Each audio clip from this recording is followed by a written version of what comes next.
Assalamualaikum warahmatullahi wabarakatuh. Perkenalkan kami dari kelompok 4 dengan anggota saya Desi Puspitasari, Sri Andini, Tia Anggara, dan juga Aisyah Nurul Hasanah.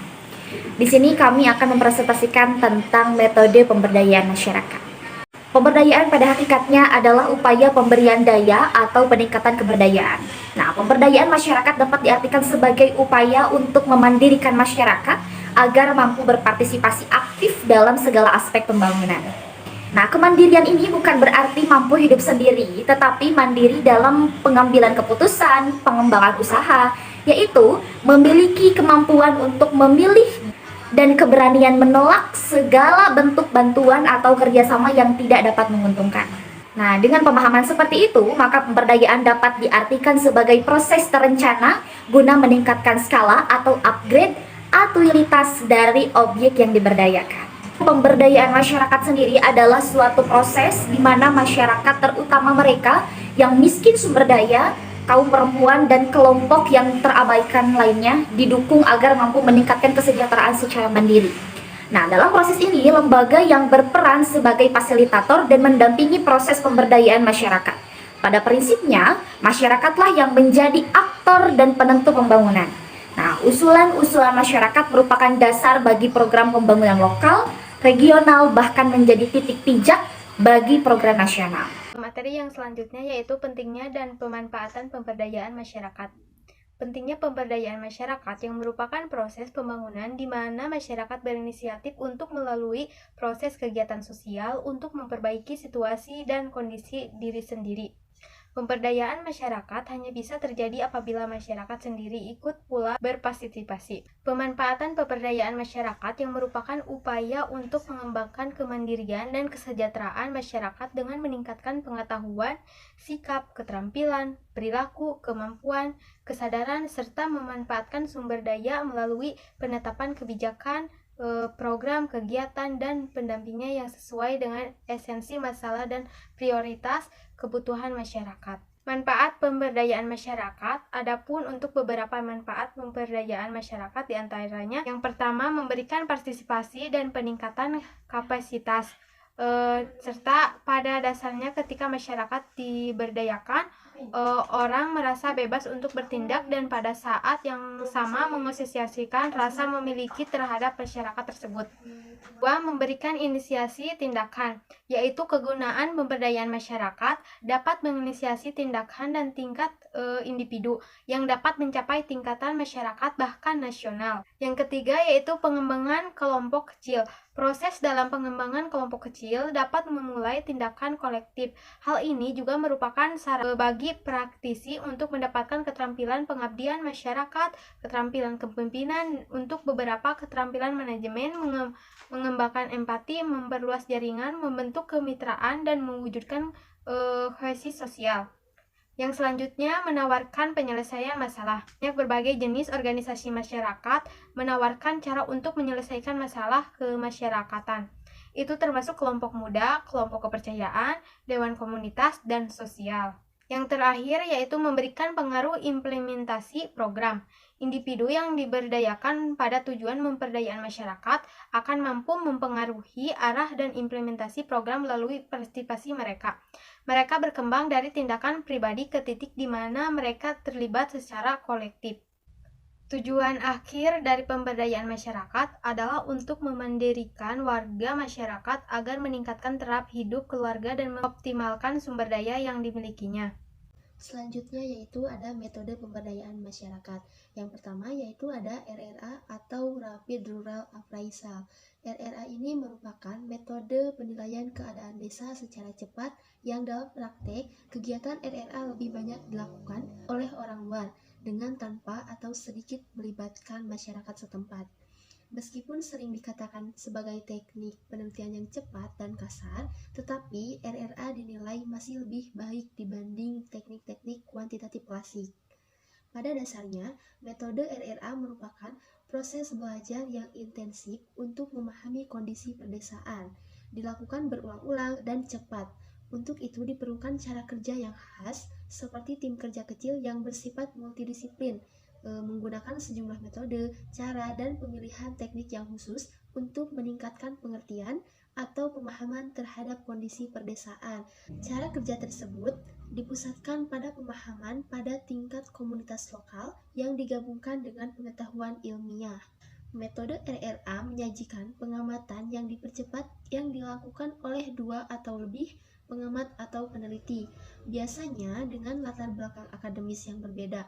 Metode ini bertujuan untuk menghasilkan pengamatan kualitatif bagi keperluan pembuat keputusan untuk menentukan perlu tidaknya penelitian tambahan dalam merencanakan dan melaksanakan kegiatan. Metode RRA memiliki 3 konsep dasar, yaitu yang pertama perspektif sistem, yang kedua triangulasi dari pengumpulan data, dan yang ketiga analisis secara berulang-ulang atau iteratif. Sebagai suatu penilaian, RRA menggabungkan beberapa teknik yang terdiri dari yang pertama review, yang kedua observasi, yang ketiga wawancara dengan informan kunci dan lokakarya, yang keempat pemetaan dan pembuatan diagram atau grafik, yang kelima studi kasus, sejarah lokal, dan biografi, yang keenam kecenderungan, yang ketujuh pembuatan kuesioner sederhana yang singkat, dan yang kedelapan pembuatan laporan lapang secara cepat. Yang kedua yaitu ada PRA atau Participatory Rural Appraisal. PRA ini merupakan penyempurnaan dari RRA tadi. PRA dilakukan dengan lebih banyak melibatkan orang dalam yang terdiri dari semua stakeholders dengan difasilitasi oleh orang luar yang lebih berfungsi sebagai narasumber atau fasilitator dibanding sebagai instruktur atau guru yang menggurui.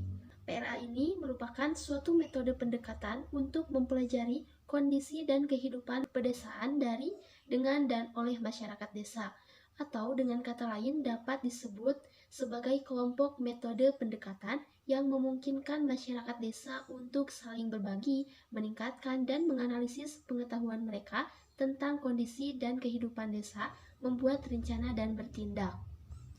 Konsepsi dasar pandangan PRA adalah pendekatan yang tekanannya pada keterlibatan masyarakat dalam keseluruhan kegiatan. Metode PRA bertujuan menjadikan warga masyarakat sebagai peneliti, perencana, dan pelaksana program pembangunan dan bukan sekedar objek pembangunan.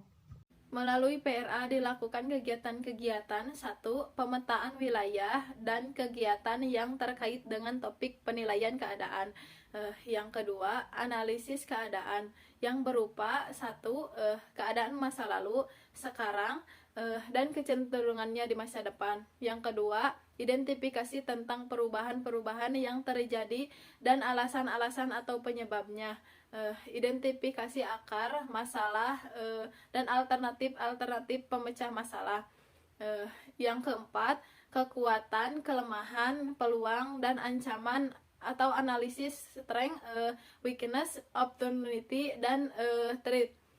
Selanjutnya, pemilihan alternatif pemecahan masalah yang paling layak atau dapat diandalkan. Yang selanjutnya, rincian tentang stakeholder dan peran yang diharapkan dari para pihak.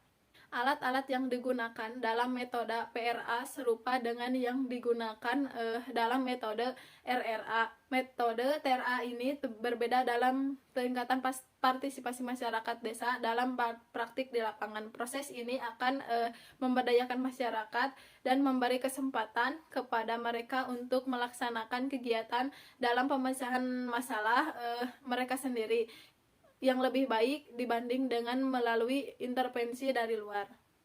Action research dari model-model pendekatan masyarakat yang telah diuraikan di atas, yakni ada beberapa faktor yang melatar belakangi pilihannya pendekatan research dalam pengembangan masyarakat dapat dijelaskan sebagai berikut. 1. Pengembangan masyarakat membutuhkan cara atau pendekatan yang mampu mengungkapkan kebutuhan masyarakat. Kebutuhan masyarakat tidak dapat diprediksi dari luar. Yang kedua, pengembangan masyarakat pedesaan membutuhkan keterlibatan seluruh lapisan masyarakat.